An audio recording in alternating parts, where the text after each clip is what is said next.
Muito bem, meus irmãos, nós vamos abrir a escritura em Romanos, capítulo 16.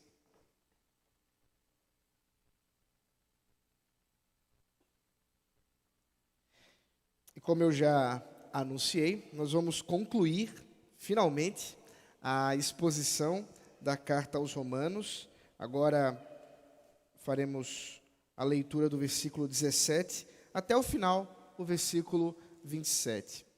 Por isso, eu peço aos irmãos que estejam com seus olhos atentos, com seus ouvidos bem abertos, para ouvir a palavra de Deus, aquilo que Ele tem instruído à sua igreja.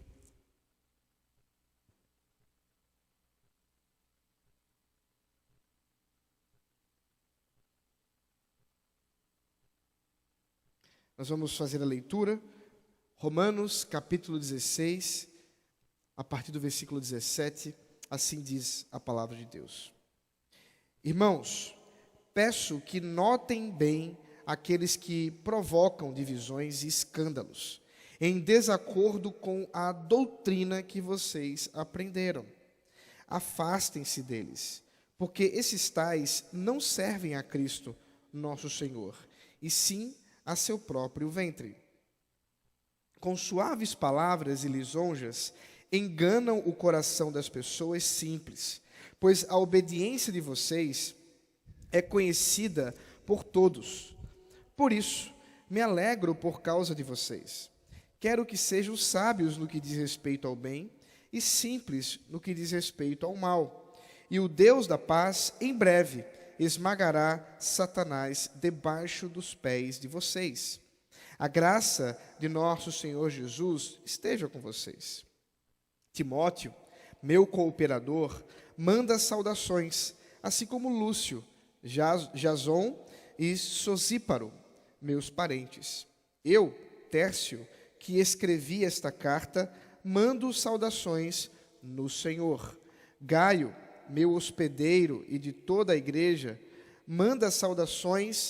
também mandam saudações Erasto, tesoureiro da cidade, e o irmão Quarto. A graça de nosso Senhor Jesus Cristo esteja com todos vocês. Amém. Ora, ao Deus que é poderoso para confirmar vocês, segundo o meu evangelho e a pregação de Jesus Cristo, conforme a revelação do mistério, guardado em silêncio desde os tempos eternos, e que agora tornou-se manifesto e foi dado a conhecer por meio das escrituras proféticas, segundo o mandamento do Deus eterno, para a obediência da fé entre todas as nações. A este Deus único e sábio seja dada glória por meio de Jesus Cristo para sempre. Amém. Vamos orar mais uma vez. Senhor, nós entregamos nesse momento os nossos corações para que o Senhor fale conosco. Que o Senhor esteja agora nos ensinando, nos edificando, nos exortando para a Tua honra e para a Tua glória, ó Deus. Transforma-nos à conformidade, à semelhança do Teu Filho Jesus Cristo, através da Tua palavra bendita, em nome de Jesus Cristo. Amém. Meus irmãos, certamente ninguém gosta, ou pelo menos boa parte da população não gosta de despedidas. Despedir-se de alguém que você ama, despedir-se de alguma coisa que você tem habituado, tem estado ali presente, é algo que é difícil aos corações e geralmente nós ficamos muito entristecidos, seja por uma despedida por conta de viagem, uma despedida por conta de um falecimento de um ente querido. Despedidas são sempre difíceis. E talvez uma das coisas mais difíceis de você se despedir é escolher bem aquelas que podem ser as últimas palavras que você diz ou que você ouve. Certamente é difícil saber o que falar no momento adequado como esse. O apóstolo Paulo aqui está se despedindo daqueles irmãos, pelo menos em sua carta, e está escolhendo as palavras finais para concluir aquilo que é a carta aos Romanos. E ele escolhe essas palavras de modo muito adequado, ele finaliza essa carta de modo muito adequado, e como os irmãos podem perceber, ele termina finalmente essa carta como faz com quase todas as outras, glorificando a Deus, adorando a Deus, reconhecendo os feitos do Senhor na vida dele e na vida daqueles irmãos os quais ele está ali endereçando a sua carta. Isso ensina para nós já alguma coisa que devemos guardar no coração. As palavras podem ser difíceis, mas que em quaisquer despedidas que façamos, nós estejamos realmente com o coração disposto a adorar e reconhecer o Senhor em meio às despedidas. Nós estamos nos despedindo do ano de 2022, nós estamos nos despedindo desse momento que vivemos em todo esse ano, mas aquilo que devemos guardar o coração é honrar e adorar a Deus.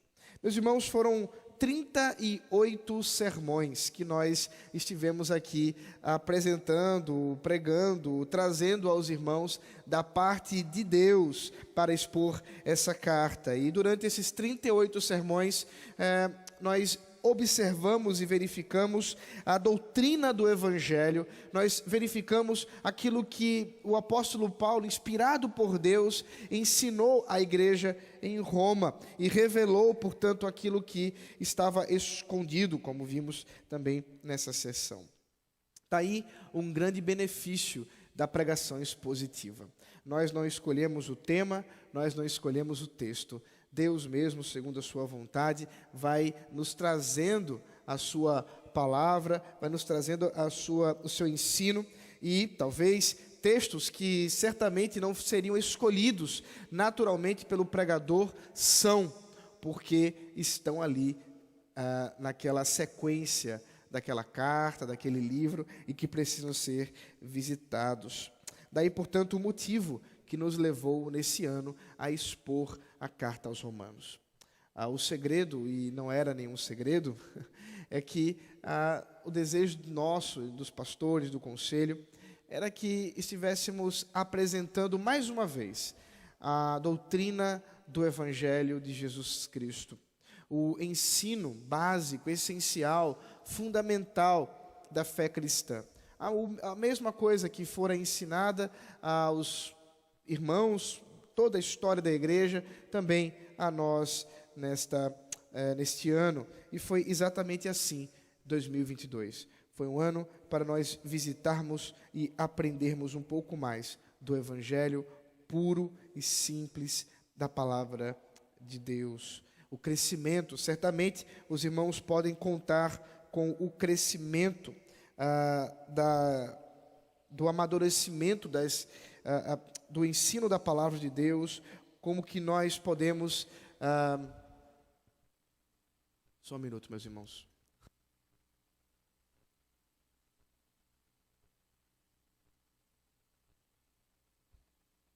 É que o ventilador me atrapalha muito, me desconcentra, e ele fica mexendo nas páginas aqui, mas tudo certo agora. Uma grande jornada feita que durante esse ano nós pudemos, portanto, aprender da palavra de Deus. Por fim, o que devemos guardar em nosso coração é tudo que nós aprendemos, tudo que nós fazemos, tudo que nós nos dispomos a trabalhar e servir, deve ser para a honra e para a glória do Senhor. E é exatamente assim que termina a carta aos Romanos. Tudo aponta para a glória de Deus.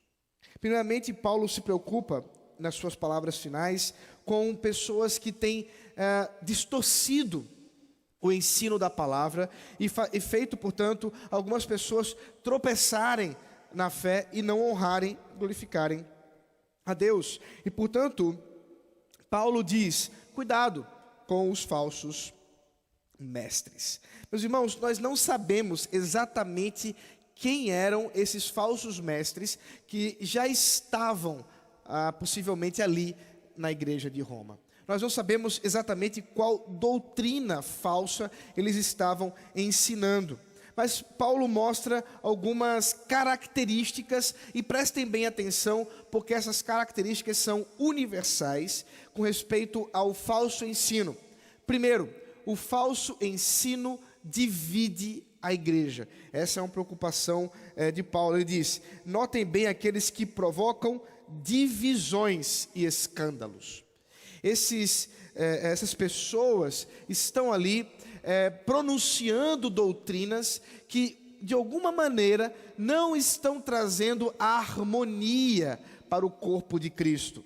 Estão trazendo, muito pelo contrário, divisão, lutas, guerras sendo travadas dentro da igreja de Cristo. Meus irmãos, é claro que a verdade do Evangelho pode trazer também certas divisões. Nós sabemos disso. Por muitas vezes a igreja precisou demarcar território contra aqueles que defendiam coisas estranhas, e isso desencadeou alguma divisão. Mas o que desencadeou a divisão foi exatamente a doutrina falsa e, portanto, a resposta da igreja verdadeira. Isso deve guardar o nosso coração com respeito ao que de fato é o Evangelho de Jesus Cristo. Nós precisamos estar convencidos de que a verdade de Deus não causa confusão. A verdade que vem de Deus não causa divisão. A verdade que vem de Deus não causa em si mesmo escândalo, a não ser aquele relacionado à própria situação dos incrédulos, ao não crerem na cruz de Cristo. Paulo fala que essas pessoas estão em desacordo com a doutrina que já foi aprendida. E aqui mais uma situação importante para a gente. Tome muito cuidado com novas doutrinas. Tome muito cuidado com pessoas que dizem que descobriram algo que nunca antes foi falado, vivido, ensinado pela igreja de Cristo. Meus irmãos, é muito, mas muito difícil, nos 2000 anos da igreja do Senhor Jesus Cristo, ninguém ter defendido aquela doutrina, aquela visão, mas agora, em pleno século 21, 2022, finalmente alguém sabe o que ninguém nunca soube antes e agora pode interpretar a Bíblia como ela deveria. Tome muito cuidado com essas novas doutrinas. Se você observar um pouco da história, por exemplo, da Reforma Protestante, vai perceber que uma das lutas mais importantes dos reformadores era provar que aquilo que eles estavam defendendo não era uma nova doutrina, que exatamente era a acusação da igreja romana vigente. E, por exemplo, para citar pelo menos um reformador, João Calvino, no 4º volume das Institutas, e é o maior volume, inclusive, se preocupa em explicar por que tudo que estava sendo defendido pela igreja reformada, tudo que estava sendo defendido em termos da organização do que é a igreja, de como ela deve proceder, estava muito bem amparado na história da igreja. É o lugar onde ele mais gasta tempo para mostrar os pais da igreja, para falar da história da igreja e de como que, na verdade, houve uma mudança no decorrer da história da igreja cristã, e o que os reformadores estavam, de fato, defendendo é uma volta aos princípios, uma volta à Escritura e à história da igreja. Essa foi uma preocupação dos reformadores, e essa deve ser também uma preocupação nossa, em sabermos que a Escritura Sagrada não caiu ontem do céu, que a igreja cristã, ela não nasceu ontem, mas nós temos de fato uma tradição evangélica, uma tradição cristã, e como igreja, nós precisamos nos preocupar com essa tradição. É claro que essa tradição nós não cremos que ela seja inspirada, como os católicos fazem. Mas nós cremos que Deus, Ele guardou o seu povo, crendo nas verdades da sua palavra, de modo confiável. Portanto, podemos estar, de alguma forma, conectados historicamente com essa igreja milenar, com essa igreja de 2000 anos. Portanto, cuidado com pessoas que têm defendido doutrinas em desacordo com aquilo que já foi ensinado, com aquilo que nós já aprendemos. Diz Paulo: afastem-se deles. A preocupação de Paulo, observe, não é que eles são incrédulos. Isso, às vezes, causa alguma confusão. Já vi várias pessoas me perguntarem assim: pastor, é legítimo eu ter amizades com pessoas que não são cristãs? É legítimo, é correto? Eu posso ter amizade com pessoas que não vivem, né, a vida cristã? E a minha resposta sempre é a mesma: é claro que sim.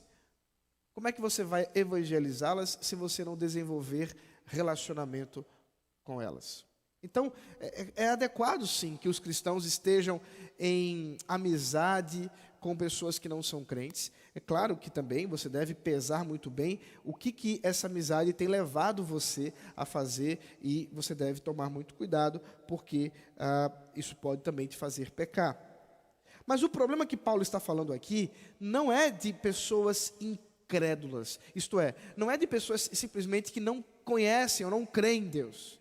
São pessoas que, dizendo-se crentes, dizendo-se conhecedoras da palavra, defendem doutrinas falsas. E com respeito a estas pessoas, diz Paulo, se afastem. Percebe que há aqui uma diferença importante.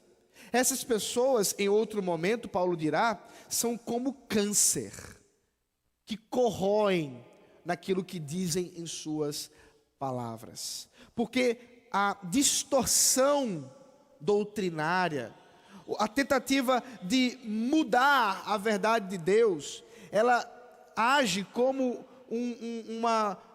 alguma coisa, um ácido corrosivo, que vai minando aos poucos o seu coração e que pode te levar à queda. Isso se dá, diz Paulo, porque essas pessoas estão comprometidas com o seu ventre e não com o Senhor. Estão comprometidas consigo mesmas, com os seus desejos, com a sua vontade e não com a vontade de Deus. Mas nem sempre é tão fácil perceber, porque, diz Paulo, muitas vezes, com suaves palavras e lisonjas, enganam o coração das pessoas simples. Não pense que um falso mestre é alguém que vai claramente zombar de Cristo ou distorcer a palavra de Deus. Às vezes acontece, mas não é a maioria das vezes. O que muitas vezes acontece é que essa pessoa, ela vem com palavras de lisonjas, suaves, com tentativas de manipulação, com formas muitas vezes muito bem elaboradas de convencimento, de fazer realmente as pessoas acreditarem no que ela diz. E, meus irmãos, às vezes a gente se pergunta como é que as pessoas caem, como é que acreditam. Recentemente estava conversando com alguns amigos aqui da igreja e me falavam de uma igreja por aí que os seus líderes foram embora. Disseram que estavam passando por problemas de ordem política, uma coisa assim, e foram embora, foram morar nos Estados Unidos. E a igreja continua. Eu fico me perguntando como é que as pessoas acreditam nisso, né? Mas as palavras são de lisonja. As palavras são suaves. Não é nada tão explícito. Há muita manipulação. E, queridos, é bem verdade que quando nós estamos aqui num lugar como esse, no alto, um microfone, luzes, a nossa mente, a mente daqueles que nos estão ouvindo, elas ficam um pouco mais abertas, suscetíveis, para que ouçam certas coisas que em outros ambientes não aceitariam. Eu me lembro de um amigo, outro amigo, uma outra situação, em que ele estava vendendo uma parte da biblioteca dele, e eu fui lá para comprar seus livros, os preços estavam bons, eu fui aproveitar. E ali tinha um disco duplo de Chico Buarque. Talvez eu tenha contado essa história. E eu olhei assim, eu disse, está se desfazendo do disco duplo de Chico Buarque? Ele disse, não quero mais ouvir isso. Eu disse, mas por quê, cara? Qual o problema? Aí ele falou assim, estou cansado de Chico Buarque tentar me manipular com o marxismo dele. É impressionante isso, mas é verdade. A música, ela tem uma capacidade de fazer você internalizar ideias, sem que você note que essas ideias estão sendo passadas. E ele disse, eu não quero mais isso. Bom, eu peguei para mim, eu escuto de vez em quando. Mas o ponto aqui, perceba, é que nós precisamos estar atentos quando pessoas estão querendo ensinar a palavra de Deus. Cuidado com aquilo que você ouve por aí, músicas. Cuidado. O que tem de música errada distorce a palavra de Deus. Cuidado com aquilo que você ouve com pregações, palestras pela internet. Queridos, a internet é uma janela enorme que entra todo tipo de coisa. E o filtro não é feito, né, no YouTube. Você não tem como colocar lá no firmware, ali, num antivírus, ou numa coisa lá, para você tentar dizer assim, ó, só quero doutrina ortodoxa. Não tem jeito. Não tem jeito. Você não vai conseguir. Porque você vai precisar, por você mesmo, observar se aquele ensino corresponde à palavra de Deus. Como podemos, portanto, nos vacinar, nos preparar com respeito a esse tipo de coisa? Diz Paulo, versículo 19, pois a obediência de vocês é conhecida por todos. Por isso, me alegro por causa de vocês. Quero que sejam sábios no que diz respeito ao bem e simples no que diz respeito ao mal. Aqui está o segredo. É um segredo que é conhecido, uma ilustração que certamente vocês já devem ter ouvido uma diversidade de vezes. Que uma das formas, e eu nem sei se é assim mesmo, que eu nunca fui bancário, uma das formas que se ensina pessoas a perceber notas falsas de dinheiro é que elas contem por muito tempo notas verdadeiras. E que quando você, depois de muito tempo pegando, sentindo a textura, olhando, verificando notas verdadeiras, por tanto tempo, você consegue adquirir uma habilidade para perceber, detectar, quase que mecanicamente, né, automaticamente, notas falsas. Não sei se é verdade, mas para a Bíblia é. Quanto mais você é sábio na palavra de Deus, quanto mais você conhece das Escrituras Sagradas, quanto mais você internaliza de Cristo no seu coração, quanto mais você sabe das doutrinas da verdade de Deus, mais fácil você vai detectar falsos ensinos. Mais fácil você vai perceber falsos ensinos. Você vai perceber que aquilo que está sendo dito não está em conformidade com a Bíblia. Porque você conhece a Bíblia. Porque você conhece a Escritura Sagrada. Porque você conhece aquilo que a Deus fala em sua palavra. São coisas que acontecem muitas vezes conosco. E às vezes é curioso, quando eu pego uma música dessas ou alguma palavra dessas, e eu digo, olha, veja aqui, olha o que a Bíblia diz, olha o que a música está dizendo, está percebendo que está em contradição? Eita, pastor, é mesmo, ó, eu nunca tinha visto isso. É porque, claro, não leu a Bíblia. Então a gente precisa estar cada vez mais cheio da palavra de Deus, preenchidos do ensino da Escritura, sábios, diz Paulo, para o bem e inocentes para o mal.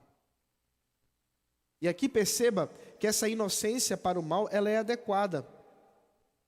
Porque com isso, nós não estaremos de forma desordenada, atribuindo falso ensino a quem talvez não esteja ensinando errado, só esteja ensinando mal. Perceba, há uma diferença entre um falso mestre e um mestre ruim. Alguém pode ter problema de comunicação e assim mesmo está ensinando a verdade. Talvez aquela ilustração não foi adequada, mas é verdadeira. Talvez a montagem da estrutura daquela aula não foi boa, mas é verdadeira. Talvez aquela música não tenha a melhor métrica, mas é verdadeira. Talvez a harmonia dela poderia ser outra, mas é verdadeira. São coisas diferentes daquilo que está associado com falsos ensinos, com aquilo que diz respeito a coisas contrárias à palavra de Deus. Paulo termina essa sessão, versículo 20, nos falando que há uma promessa diante de tudo isso. Há uma promessa que o Deus da paz esmagará Satanás, que é o pai dos falsos mestres, sobre os nossos pés. Qual é a esperança aqui? Bom, diante das batalhas que a igreja sofre, nós precisamos saber que, preste bem atenção, nós ainda vamos lutar. Ainda se levantarão falsos mestres. Ainda teremos que combater falsos ensinos. Porém, preste bem atenção. Porém, há uma esperança final. E essa esperança é que o próprio Deus nos fará, pelo poder de Cristo, esmagar a serpente Satanás sobre os nossos, ou debaixo dos nossos pés. O Senhor Jesus Cristo já venceu na cruz. Essa é a promessa de Gênesis 3,15, que o descendente da mulher esmagaria a cabeça da serpente. O Senhor Jesus Cristo já fez isso na cruz. Já podemos estar certos que a vitória é do Senhor. A vitória é do Senhor. Porém, Paulo nos ensina aqui que essa vitória ainda não está completada.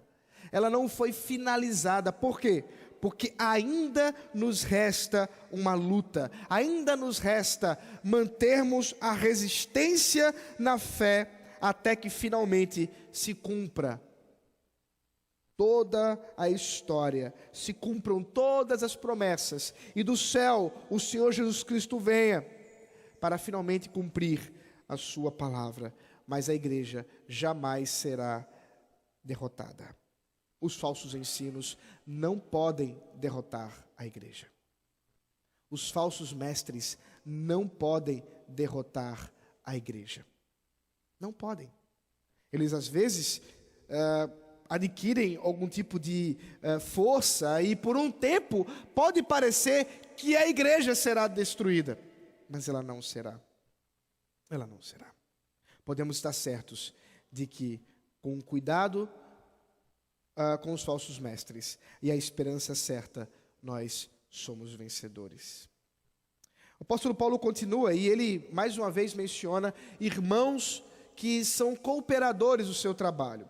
Inicialmente, no capítulo 16, lá no começo, os irmãos viram isso na semana passada, Paulo trata daqueles que estão em Roma e que são seus conhecidos e que são seus cooperadores. Agora ele inverte, ele fala dos que estão com ele, muito provavelmente em Corinto, para ali tratar também daqueles irmãos que, de uma maneira ou de outra, precisam ser apresentados ou que são conhecidos da igreja de Roma.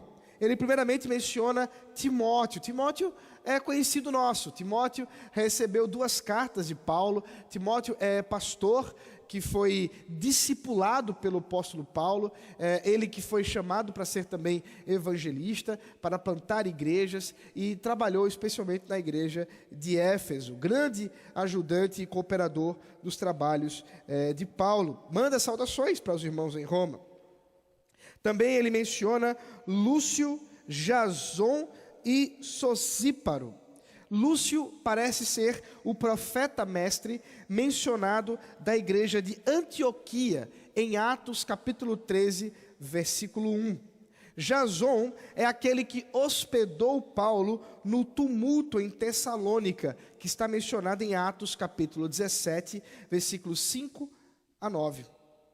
E Sosíparo talvez seja o mesmo Sópatro de Bereia, companheiro de viagem missionária para a Grécia, em Atos capítulo 20, verso 4. Nós temos pouquíssima informação sobre essas pessoas, mas nós podemos estar convencidos que eram, claro, cooperadores. Também nós vemos aqui o caso de Tércio. Tércio diz que é o escritor da carta. Paulo, algumas vezes, se utilizava de amanuenses, isto é, pessoas que ouviam o que Paulo estava dizendo e escreviam em lugar de Paulo, para que talvez dinamizasse os trabalhos do apóstolo, talvez até mesmo já cansado, ele não queria se desgastar tanto, e irmãos eram dispostos, né, se colocavam à disposição para, ouvindo o que Paulo tinha para dizer, escreviam o que ele estava ensinando. E Tércio é um desses irmãos, ele quem escreveu a carta, ainda que seja o apóstolo Paulo quem a ditou para ele. Também menciona o caso de Gaio. Gaio é o hospedeiro de Paulo em Corinto. Paulo está na casa de Gaio, a quem, portanto, ele deve todo o respeito, porque está ali dando toda a condição para que ele pudesse escrever essa carta. Ele também manda saudações. Erasto era o administrador da cidade de Corinto. Aqui uma evidência interessante de que a igreja cristã já estava alcançando certos patamares da sociedade, alcançando inclusive pessoas de renome, de recursos dentro das comunidades, das cidades. E aqui também mencionado o irmão Quarto. Quarto não é o numeral ordinário, 4 não, tá, meus irmãos? Quarto nem é o lugar, é o nome dele, Quarto. Então, fica aqui a nossa informação, porque nós não temos mais nenhuma a respeito dele, a não ser que era o irmão Quarto. A Bíblia não menciona ele em nenhum outro lugar, e aparentemente a história também não nos traz, a história posterior não nos traz qualquer evidência sobre o que Quarto fazia. O ponto, portanto, é que Paulo, o grande apóstolo, mesmo ele, não fazia nada sozinho. Eu já mencionei isso no sermão passado, mas para nós lembrarmos mais uma vez, nós não fomos chamados para servir ao Senhor sozinhos, solitariamente. Nós precisamos uns dos outros. Nós devemos ser cooperadores uns dos outros. E devemos, portanto, estar dispostos a sermos auxiliados, a podermos ser ajudados. O ministério é, de fato, um conjunto. E todos nós temos lugar no corpo de Cristo. Por fim, amados irmãos, o apóstolo Paulo termina essa carta com uma teologia para a glória de Deus. Como eu disse para vocês, Paulo está sempre disposto a glorificar a Deus mais um pouquinho. E ele termina com uma doxologia. Deixe-me ler mais uma vez o texto. Versículo 25.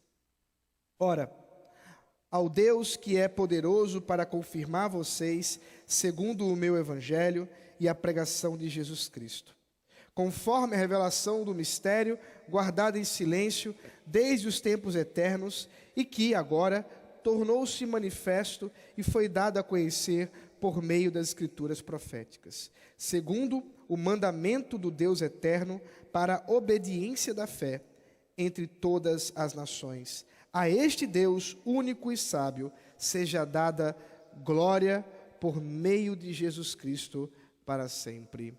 Amém.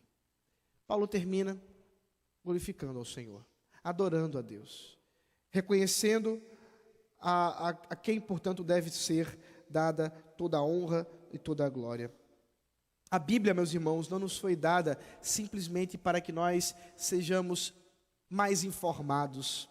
A Bíblia não nos foi dada para encher a nossa mente. A Bíblia não nos foi dada para que nós sejamos mais inteligentes. A Bíblia nos foi dada para que nós nos rendamos e glorifiquemos ao Senhor. E, portanto, adoremos a Ele com toda a honra e toda a glória. Portanto, Paulo escreve essa carta, finalmente, para a honra e glória do Senhor.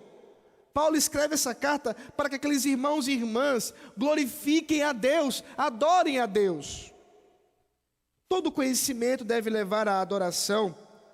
E, portanto, tomar conhecimento do Evangelho de Jesus Cristo, crer em Jesus, deve nos levar a nos curvar diante do Cordeiro, deve nos levar a adorar ao Deus triuno.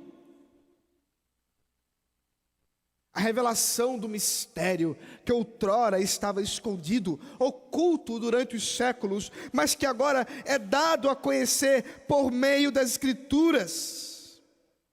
A obediência pela fé em Jesus Cristo, a salvação que não pode ser por outro meio, senão pelo instrumento do próprio Deus em nos conceder a força para crer. A convicção de que não há distinção, onde todas as nações são chamadas para se curvar diante daquele que tem o nome sobre todos os nomes, e a quem, portanto, devemos toda a honra e toda a glória, Jesus Cristo, o Senhor. A glória a Deus por meio dele, que cumpriu essa obra maravilhosa. Jesus Cristo, que naquela cruz do Calvário se entregou para que nós pudéssemos ter redenção perfeita, e temos. Toda a história é uma grande manifestação da glória de Deus. Toda a história é uma demonstração do poder do Altíssimo. Meus irmãos, nós somos chamados a louvar ao Senhor. Nós somos chamados a adorar ao Senhor. É o fim do ano. É o fim de nossa jornada em 2022. Na próxima semana, estaremos já em 2023. E o que muda? O que realmente se encerra e o que realmente recomeça? O calendário. Mas o propósito continua sendo o mesmo. Os nossos objetivos devem continuar sendo os mesmos. E quais são? Adorar, louvar, glorificar, honrar, obedecer a Deus. Cuidado, esteja alerta, 2023 vem aí, e certamente novos inimigos e novos desafios virão. Certamente pessoas se levantarão contra a igreja, pessoas tentarão distorcer a verdade de Deus. Cuidado com os inimigos de Cristo. Una-se aos amigos de Cristo. Una-se àqueles que, de fato, te levam a honrar e glorificar o Senhor, a igreja de Cristo. Porque tudo deve ser para a glória do Senhor. Tudo deve ser para a honra e louvor do Senhor. Louvado seja Deus. Louvado seja o Senhor. Fico feliz. Este é o meu último domingo, ainda empossado, da eleição de 2019. Tomei posse no dia 1 de janeiro de 2020 e agora encerro meu ministério, que será recomeçado no domingo que vem, tomando posse mais uma vez para próximos 5 anos com os irmãos, se Deus assim quiser.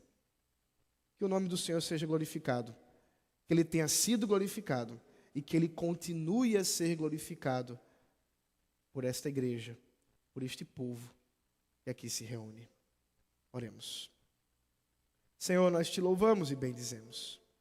Nós te agradecemos por esse tempo que o Senhor nos deu de exposição da carta aos Romanos, essa carta tão cheia de preciosidades, reveladas por Ti, Senhor, e que durante esse tempo foi-nos como um guia para conhecermos mais da Tua palavra, do Teu Evangelho. Agora, ao Senhor, nós rogamos que continues a nos abençoar o ano que vem, para que continuemos a glorificar o Teu nome, para que continuemos, ó Deus, a obedecer a Tua voz e continuarmos, ó Deus, na resistência da fé cristã. Assim, Senhor, nos abençoe. Em nome de Jesus Cristo. Amém.